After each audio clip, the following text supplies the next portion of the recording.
Welcome back to Based MMA. In this video, I'm going to be giving you guys my full card predictions for UFC 299 because this card is just so stacked. I mean, this is probably one of the best cards we've gotten in the last couple of years. There's so many amazing matchups, so many like pick'em fights in my opinion, especially when it comes to the main card.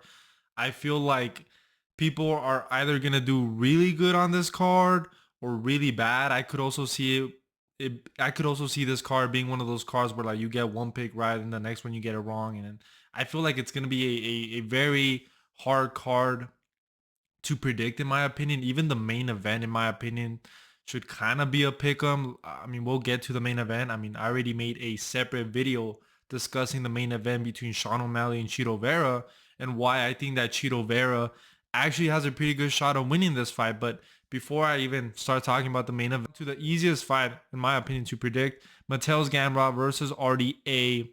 RDA, obviously a vet. This guy fights in the welterweight division, then he moves down to the lightweight division. He's always moving up and down. Mattel's Gamrot is like, he's a grappler, non-stop pressure. He has okay hands. I feel like his striking is a bit underrated. Not enough people give him credit when it comes to his striking. He's coming off that fluke win over Rafa Fiziev where he got injured. He had a pretty close fight against Jalen Turner where at the time, I thought Jalen Turner had won the fight, but I recently went back to rewatch, and I think Mattel's Gamrot won the second and third round, I believe, or it might have been the first or third. But Gamrot definitely won 2 out of those 3 rounds. Very close fight against Jalen Turner, but I mean Jalen Turner, pretty rangy striker, and Mattel's Gamrot was able to use his grappling. Lost against Benio Dariush pretty unanimously. But I think RDA, he's a bit older in his career. He's coming off a loss to Vicente Luque, where Vicente Luque was able to beat him with grappling. And if somebody like Vicente Luque is able to beat you with grappling, I think Mattel's Gamrot is just going to be able to beat him with nonstop pressure. But this should be a good fight. Like I said, I'm going with Gamrot to win by a decision, probably 30-27. I mean, he's a pretty big favorite right now.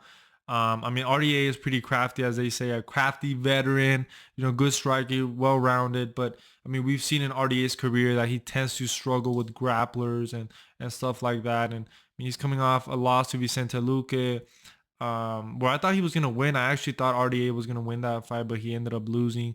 Luque was coming off a pretty bad, I mean, he took some time off, but he was coming off that loss against Jeff Neal. So, yeah, I think RDA is a bit older in his career. I think that Mattel's Gamrot, even though I think his style is very boring to watch, I mean, he has good grappling. He is a younger fighter, so I'm going with Mattel's Gamrot to win this fight. Now, moving on to a women MMA bout that no one cares about. We got Kaylin Chookagian. She just changed her last name, but I'm still going to call her Kaylin Chookagian. She's coming off that loss to Maddalena, which was like a long time ago. Like I want to say it's over a year. I believe that was at UFC 280. And I mean, she's tall. She's a tall, rangy striker. And Macy Barber's coming off that win against Amanda Ribas where she was able to knock her out. Pretty brutal fight. She had a very close fight against Andrea Lee where I thought it could have even gone to Lee, but they gave the decision to Macy Barber. Who am I picking for this fight? I mean, I really haven't thought too much about this fight. I'm going with Macy Barber just because Kaylin's a bit older now. She is coming off a loss. She's coming off a long layoff. And I feel like Kaylin is like, she's very fundamental. Like she throws a 1-2 kick, but she's like, she's always screaming and stuff. And she's kind of very annoying to watch. And I'm rooting for Macy Barber. I think she'll be a lot stronger. She'll be able to take her down. And I mean, I don't really care about this fight, but I'm going with Barber just based on the fact that Kaylin Chookagian hasn't fought in over a year, has had a long layoff, and she is coming off that loss to Manny Fiorot, and she's also a bit older in her career. Now, moving on to the main card. Oh no, we still have a prelim. Oh, this is an amazing prelim. Curtis Blaydes versus Gelton Almeida. So this is where the card gets extra good. I mean, the card is pretty good overall, pretty good prelims. This fight is interesting because I don't trust Curtis Blaydes, man. I remember with the Sergey Pavlovich fight, I picked Curtis Blaydes initially because I was like, oh, he'll be able to use his grappling. Sergey Pavlovich is too one-dimensional for Curtis Blaydes. Curtis Blaydes is improving. And then like a week before that fight, I switched my pick to Sergey Pavlovich because I noticed, I was like, man, I was rewatching Curtis Blaydes fights and he always struggles against guys who have power in their hands.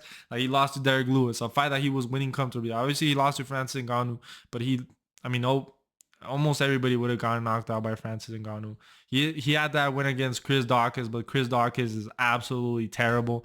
I mean, that guy got knocked out back to back a bunch of times. So Curtis Blaydes, coming off that loss to Pavlovich, I don't trust in his fight IQ because that's one of the things I noticed. When he should grapple, he doesn't grapple. When he should strike, he doesn't strike. And I feel like with Sergey Pavlovich, it showed me that Curtis Blaydes just doesn't have the best fight IQ in a fight where he should have been grappling from the first minute. He waited until he got rocked by Sergey Pavlovich to start grappling. By that, it was too late. By that point, it was way too late. So I don't really trust Curtis Blaydes' fight IQ. Like I don't really trust this guy. This is probably a fight that I would not bet on. But Gelton Almeida, I mean, this guy's a Brazilian Jiu-Jitsu guy. He's a guy with great grappling, very fast, very athletic, but he's not a guy with great striking, which makes it a very interesting matchup, right? Because if Gelton Almeida had power in his hands, I think most people would be picking Gelton Almeida. But because I do think that Curtis Blaydes is the better striker, and Curtis Blaydes also has pretty good grappling, it makes it a more interesting fight to pick. However, I think Gelton Almeida, he has a little bit more momentum. I know he's coming off that lackluster performance against Derek Lewis, which was a pretty boring fight where he was just pretty much taking down Derek Lewis, just pretty much was not really able to submit Derek Lewis. But I mean, Derek Lewis has powers. I mean, this guy he could just get up from bottom and Derek Lewis just makes things happen. So I'm not surprised that he wasn't really able to um, submit Derek Lewis. I mean, maybe it shows that this guy didn't really trust his hands. But I mean, if you're fighting Derek Lewis, you don't really want to entertain the striking because Derek Lewis does have crazy power. But I mean, Gelton Almeida, definitely the more athletic guy. This is a very difficult fight to predict in my opinion because like I said, Curtis Blaydes on paper, very well rounded, more striking, but I feel like I can't trust Curtis Blaydes. I feel like I can't trust him. And even though he's the better grappler, I think Gelton Almeida might be able to be the first one to really test Curtis Blaydes on the ground. He is fast. He is young. He does have momentum. But I would not be surprised if Blaydes ends up winning. I could see Gelton Almeida winning this fight by decision. I think if Blaydes wins, I mean, he could win by decision as well if he lands some more significant strikes. But I see Gelton Almeida just pretty much grappling from round 1 to round 3. So I'm going to go with Gelton Almeida by submission. Would that be crazy? Gelton Almeida by submission. I'm going to go with decision, but I would not be surprised if he gets a decision. I'm going with Gelton Almeida. I'm going with the guy that I feel like I could trust more, even though I hope Curtis Blaydes win because I'm a fan of Curtis Blaydes. I just feel like I can't trust him. I feel like I can't trust this guy. Anyway, moving on to the main event. I mean, not the main event, the main card. Amazing card, guys. I mean, just look at this card. It's just absolutely stacked. Let's get started with Peter Yan versus Song Yadong. A very interesting matchup. You know, Peter Yan at one point, we are considered to be the best bantamweight. I mean, he was the champion. And I feel like after that Corey Sandhagen performance, that amazing performance, we all thought, man, nobody can beat Peter Yan. And then the Aljamain Sterling rematch happened, a very close fight, but he did get taken down and controlled by Aljo. And I thought Aljo did win 3 rounds to 2 in that fight. And then what was the other fight? He fought O'Malley. I thought he beat O'Malley. It was a very close fight, especially when the fight was on the feed. But I mean, Sean O'Malley has shown that he's probably one of the best strikers in the bantamweight division. Very elusive, very fast, good range, good distance management. It did give Peter Yan a bit of problems, but we saw Peter Yan was able to stand his ground on the feet. I wouldn't say that he was beating Sean O'Malley on the feet, but because of the grappling, I thought he did enough to win that fight. So in my opinion, you know, controversially lost that Aljamain Sterling rematch. Then all of us think that he won that fight against Sean O'Malley. And his true loss, in my opinion, is his most recent loss to Merab, where he was pretty much just dominated for 5 rounds because of Merab's pressure, because of his nonstop takedown attempts. But we saw even in that fight that Peter Yan was able to get back to his feet. It was just that Merab was just relentless with the cardio, with the pressure. It gave Peter Yan a lot of problems. We know that Peter Yan is the guy that likes to collect data, that has a very high guard, which was just perfect for somebody like Merab to expose. And I think that Peter Yan has amazing boxing, great leg kicks, really versatile, is able to offensively grapple, very well rounded. So he's a complete fighter. The only thing that concerns me here is that, you know, he is coming off 3 losses. I don't know where his confidence is at these days. I don't know where his hunger is at these days. He did take a year off from that Merab fight, so maybe that helps Peter Yan be a little bit more fresher going into this matchup. And he's facing a young guy in Song Yadong who also has pretty good boxing, has great power, very physically strong. I mean, that fight against Corey Sandhagen was impressive as well. Even though he was losing that fight, he did hurt Corey Sandhagen in that second round and showed that, you know, this guy is pretty good on the feet. He's very young, but he's pretty good on the feet. Both these guys are about similar stature, so I don't, you know, Peter Yan has been facing a little bit more taller fighters. I don't think that's going to be the case here. I don't think he's necessarily going to have to be worried about Song taking him down because Peter Yan has pretty good takedown defense. You know, like I said, he stuffed a lot of takedowns against Merab, but Merab was able to beat him with the pressure, with the cardio, with the volume. I don't see that happening here. I don't think Song is going to be shooting for nonstop takedowns. And if he does, I see Peter Yan stuffing the takedowns in this matchup. And I could actually see Peter Yan grappling himself. And on the feet, Peter Yan is not going to have the problems that he had with Sean O'Malley, which were the range, the fast twitch of Sean O'Malley. But what I will say about Song Yadong is that I do think he hits harder than a lot of the fighters that Peter Yan has been facing. And if they start to box in the pocket, even though I do think Peter Yan has the better boxing and maybe lands the better combinations, I could see Song hurting him on the feet. I could see Song at one point maybe stunning him and Peter Yan just going with his high guard, just kind of moving around and stuff. So the fact that this fight is also 3 rounds makes it a bit interesting. Initially, guys, I was picking Song Yadong to win this fight. I'm going with Song Yadong to win this fight by decision. Look, I think Peter Yan is good enough to beat any bantamweight in the world. But we've seen in this sport that momentum is everything. And he is coming off 3 losses, even though, like I said, those 3 losses were very close fight except the Merab fight. Peter Yan is a very complete fighter. I just think that maybe Song Yadong is able to win on output. He doesn't have like crazy output, but I think he's going to be the more durable guy here. Peter Yan, I feel like Merab broke him a little bit. I feel like Merab broke him after that fight. I'm going with a younger fighter here. I'm going with Song Yadong to win this fight by decision. I think Peter Yan is very durable. I could see Peter Yan maybe winning the later rounds, but I think Song Yadong should win this fight. I think he should. I think this is going to be a very, very, very close fight. Like, I know I've been saying that a lot about many fights on this card, but I think this fight is actually going to be pretty close. But I'm going with Song Yadong just because I feel like he has more momentum. I mean, I wasn't too impressed with his performance over Chris Gutierrez. But I mean, Chris Gutierrez is a very tall, rangy striker. So those are the guys that maybe Song Yadong has a little bit more problems with. But he was able to use his grappling and adapt in that fight and win the fight. So, you know, Song Yadong, very young. He's growing a lot. I feel like he's getting a lot better. Like I said, he has a lot of power in his hands. He has a lot of power. He hits very hard. But Peter Yan, definitely the more experienced fighter.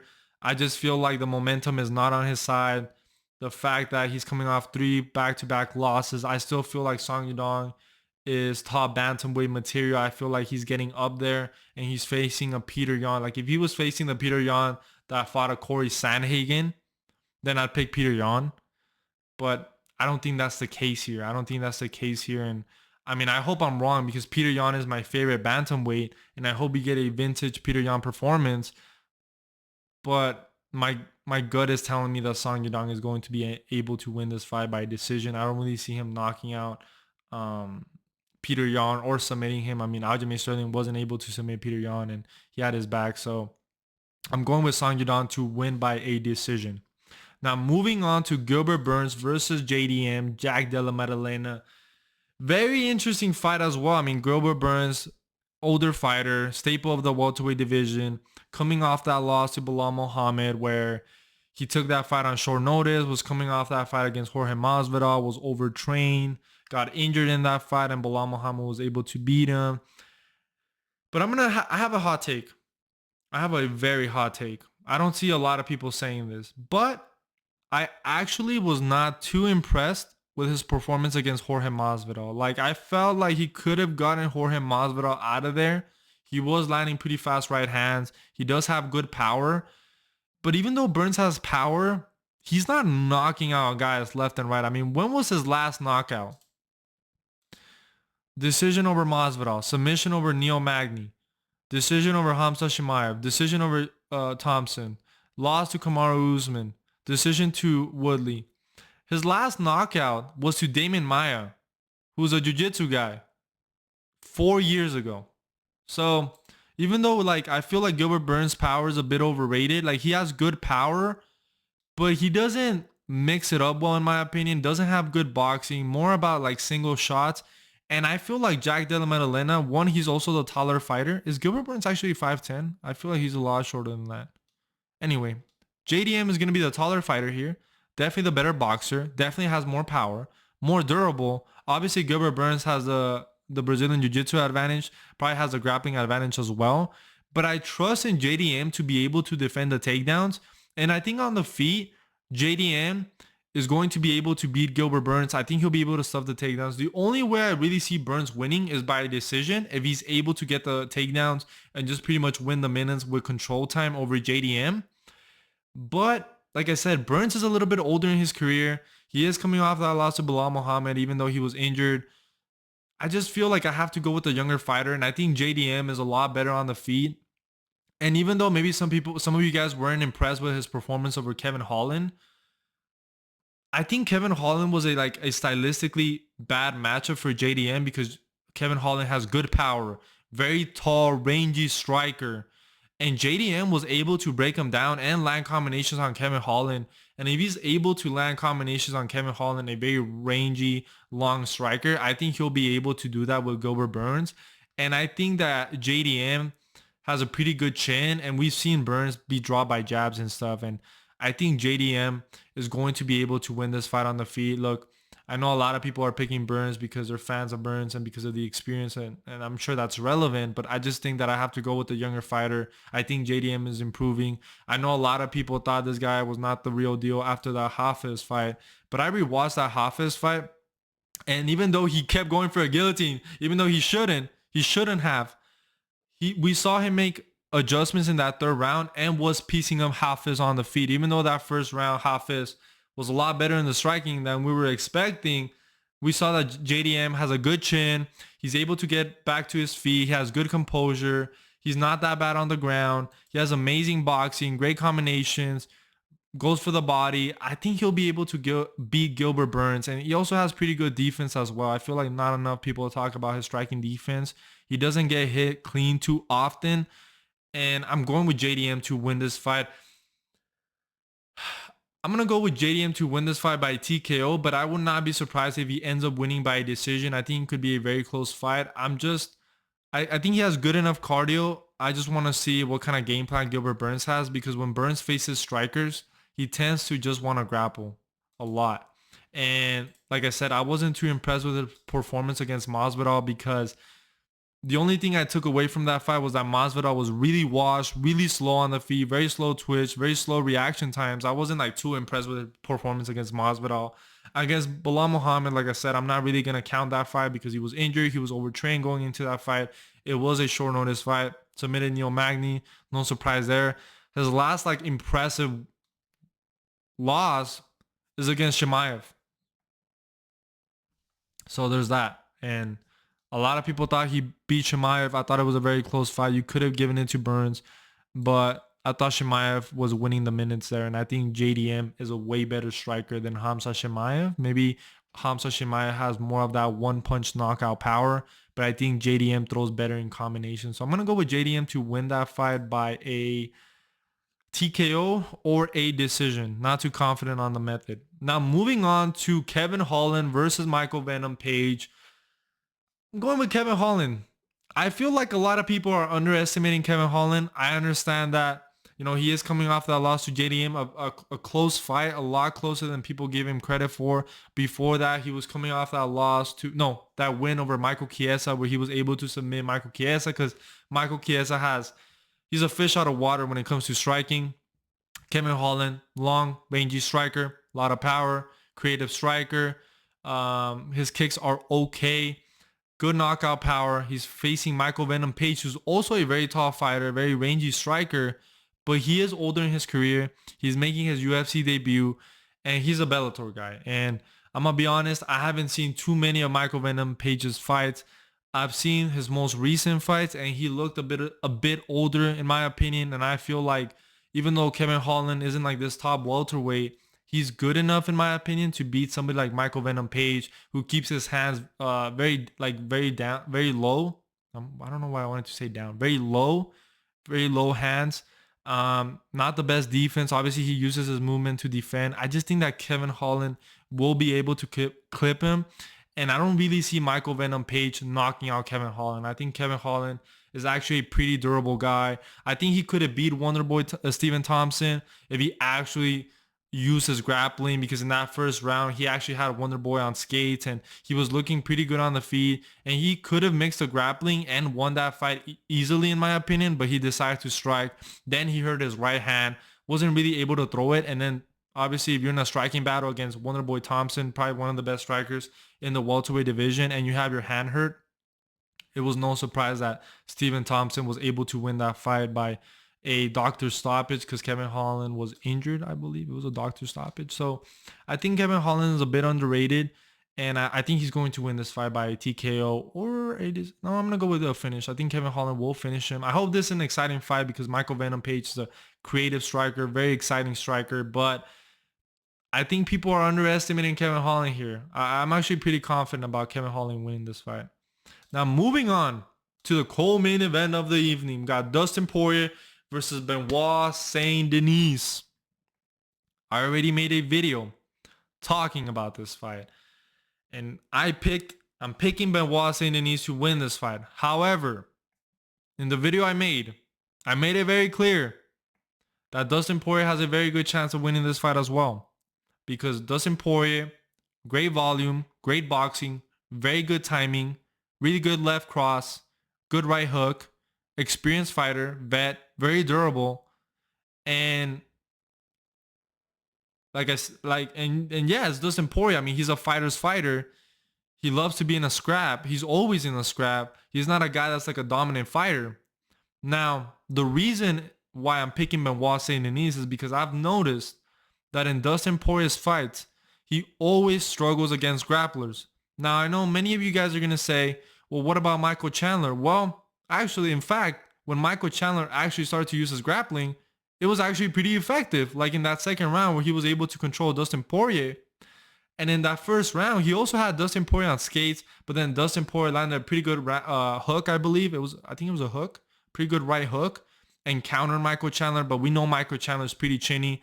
And if you're comparing Michael Chandler's durability to Benoit Saint-Denis, I mean, it's not even comparable. Benoit is definitely the more durable fighter.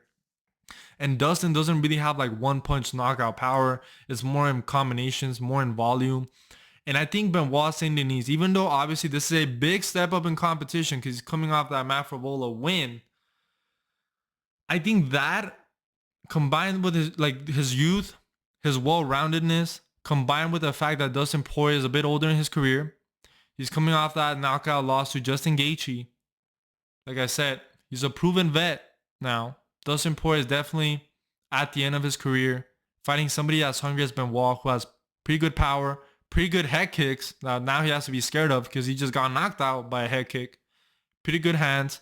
Definitely not more technical than Dustin Poirier. A wild man. But he's a wild man, but he's also a very durable wild man. And he has crazy power. He has elite grappling. He has good submission skills. And I think that if at any point Benoit is hurt on the feet or he's getting overwhelmed, I could see him going for a takedown and surviving. And I think if Benoit is able to mix his grappling with his striking, I think he's just going to give Poirier a lot of problems. And like I said, something that I've noticed is that Dustin Poirier, he struggles with grapplers. He struggles with well-rounded fighters. And even though like Benoit Saint-Denis maybe doesn't have the grappling of a Khabib Nurmagomedov, or maybe doesn't have the submission skills of a Charles Oliveira, I think the fact that he has all those attributes paired with the fact that he has a lot of momentum, the younger fighter, Poirier's coming off a knockout loss, I think for me, the clear pick is Benoit Saint-Denis to win this fight. I could see him winning by submission or a knockout. Like I said, Dustin Poirier, He's as game as any opponent, very durable, great striker. And like I said in my prediction video, if Benoit doesn't have success with the takedowns, if he gets very sloppy on the feet, if he starts to gas out, even though Benoit is very durable and he showed that fight against Dos Santos, Dustin Poirier is a different level. You know what I'm saying? So if at any point Benoit starts to get sloppy on the feet and, gasses out and I think Dustin Poirier will make him pay. But I think another factor that people are not considering when picking Poirier, what if his chin is not the same? I mean, he had pretty bad head trauma after that knockout, and I know he's not coming back that soon after, because that was in last July, so he's taking some time off. But still, like, what if Dustin Poirier is not the same? I feel like not enough people are taking that into consideration, and also not a lot of people took that into consideration with Volkanovski. That I told you guys, I was like, maybe Volk doesn't come back the same. On top of the fact that Topuria could land the right shot and put him down. I mean, Topuria could have probably still knocked him out. Even a Volk pre-Islam rematch, he could have still knocked him out, probably would have, but maybe his chin has deteriorated and we don't really know. Like I said, Dustin Poirier is older in his career.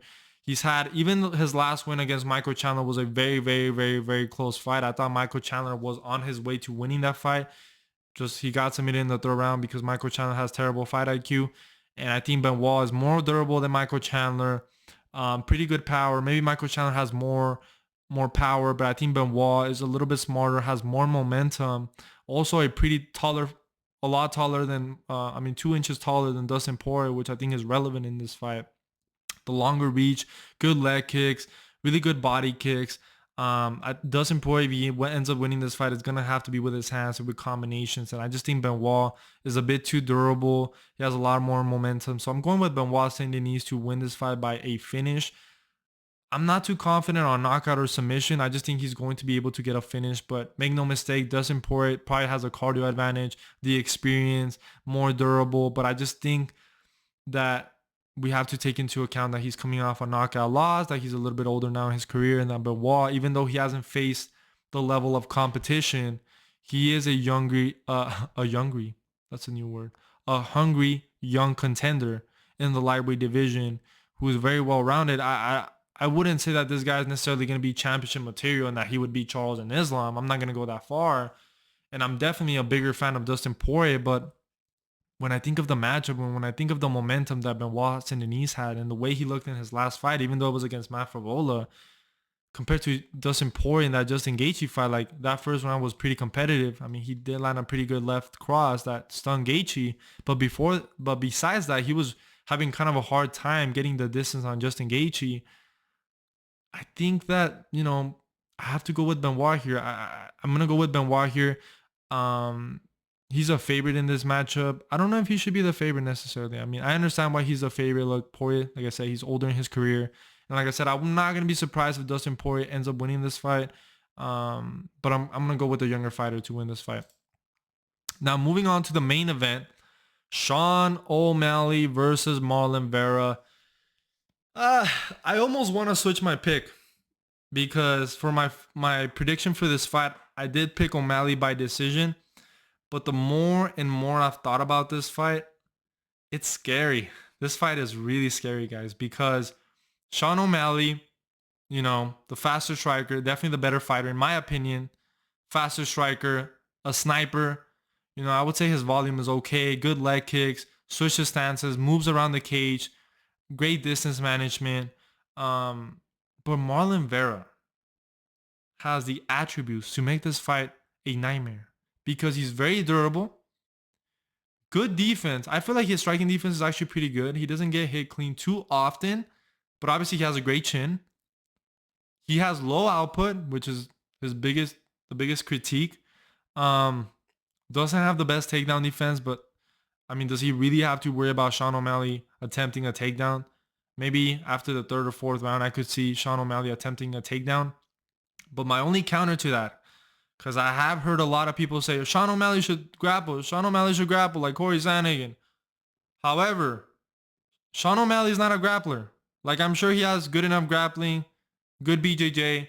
But for him to grapple in a fight, I feel like that might actually gas out Sean O'Malley.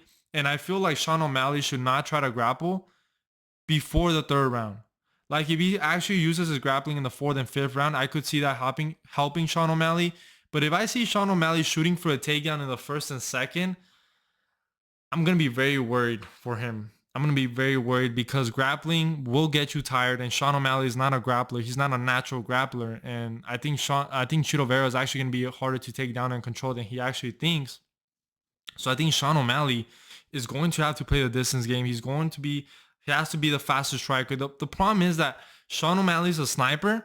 He's not like this volume striker like Corey Sandhagen. Sean O'Malley obviously has a power advantage. I mean, I don't know if he has a power advantage in this fight, but he's definitely the sniper, the faster fighter. But because Cheeto's so durable, unless he knocks out Cheeto, and I'm going to be so surprised because Cheeto has never been stunned. We rarely see this guy bleed. But most likely he's not going to knock out Chito Vera. And he's a sniper. Then Marlon Vera's a slow starter. I mean, this fight could be boring. This fight could be lackluster.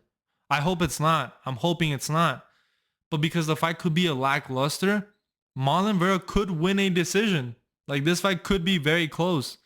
And Marlon Vera could knock him out in the 3rd and 4th round. And I do think Sean O'Malley, he's a bit fragile. Because, I mean, he went with an injury against the Aljamain Sterling fight. Like I said in my prediction video, we truly did not learn that much about Sean O'Malley in that Aljo fight because it was a very clean performance. Aljo made a mistake, he got countered, and that was a fight. You know what I'm saying? It's not like we learned anything about Sean O'Malley. It's not like the fight went 5 rounds and we saw Sean O'Malley defend takedowns and then be able to knock out Aljo in the 4th and 5th round. Like we really didn't learn anything about O'Malley. If anything, we learned more about O'Malley against Peter Yan, where we saw that his striking is probably one of the best. He's probably the best striker in the bantamweight division with a lot of power, good range management, gave Peter Yan a lot of problems on the feet. Very durable because Peter Yan landed pretty good shots. But it's not a fight that he was winning. But I mean, Peter Yan had to use his grappling. And I think that Cheeto has good leg kicks, good head kicks, good timing, good reads. He's a fight that, you know, also kind of makes his reads like Peter Yan. And I think he has more power than Peter Yan, like more, I guess, one punch or more like Peter Yan throws more in combination. I think Marlon Vera has the power advantage. So this fight is very interesting. Man, I want to pick Marlon Vera. I might end up regretting this, but I have to go with Sean O'Malley because I just think he's the faster fighter. I think he's improving a lot more. I trust that Tim Welch and his team are coming up with a good game plan. They know that Chito Vera is very durable. They know that it's not a fighter that they're necessarily going to knock out. But maybe they trust in Sean O'Malley's power a bit too much, and they'll find out that Marlon Vera is still very durable.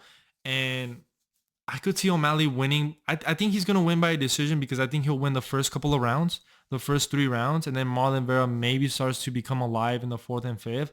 And maybe he'll land something that really hurts O'Malley. But if O'Malley's able to survive, then he could still win a decision. But I just see this fight being a very close decision. I'm very surprised by how many of you guys are picking Chito Vera. Like my whole comment section for my prediction video was saying Chito Vera is a bad stylistic matchup. Chito Vera's end up winning this fight. But I mean, he's a pretty good underdog. I mean, I think the odds are closing in now. Minus 280 plus 180. So maybe some of you guys are starting to put some money on Marlon Vera. Like I said, like I've always said, like everybody always says, styles make fights. You know what I'm saying? I think Sean O'Malley is able to be more bantamweights than Marlon Vera. But stylistically, this could be a hard fight for O'Malley. But I think I'm going to go with O'Malley because I think he's a better striker. I think he'll make adjustments for the fight. And we've seen in O'Malley's fights that he's able to rise to the occasion. This guy knows how to rise up to the occasion.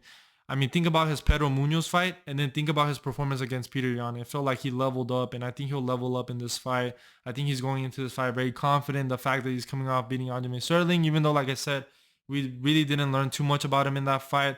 I think he's going to be confident. And I see him winning a very close decision. But like I said, I would not be surprised if Marlon Vera ends up winning this fight. It's a very, very, very, very close fight. But I think O'Malley is the better striker. I think he's the better fighter. And I think that Marlon Vera is going to have a hard time closing the distance. The only way I see Marlon Vera being able to close the distance and actually land shots on O'Malley is if he's able to break him down with the leg kicks, maybe start to hurt him, because I think O'Malley's a bit fragile. And I think if Marlon Vera is able to make this a very physical fight, if he trusts on his chin, his Marlon Vettori chin, and just walks forward against Sean O'Malley, obviously with a high guard, right? He doesn't want to make the same mistake of Aljamain Sterling, which I don't think he is. He's not that type of striker. I I think this fight is going to be close and it's going to go to a decision. And I think if Marlon Vera, like I said, if he's able to put the pressure, I could see him winning this fight. But I'm going with O'Malley because I think he's the better fighter. I don't trust Marlon Vera to win those early rounds, but I could see this fight being very competitive. But anyway, guys, that is my breakdown for UFC 299. Let me know your thoughts on this card. Let me know your predictions if you agree or disagree. I hope you guys enjoy the video. I will be having a live stream either Thursday or Friday, so make sure to check that out, guys. I hope you guys have a good one. Please make sure to like and subscribe, and I'll see you guys in the next one.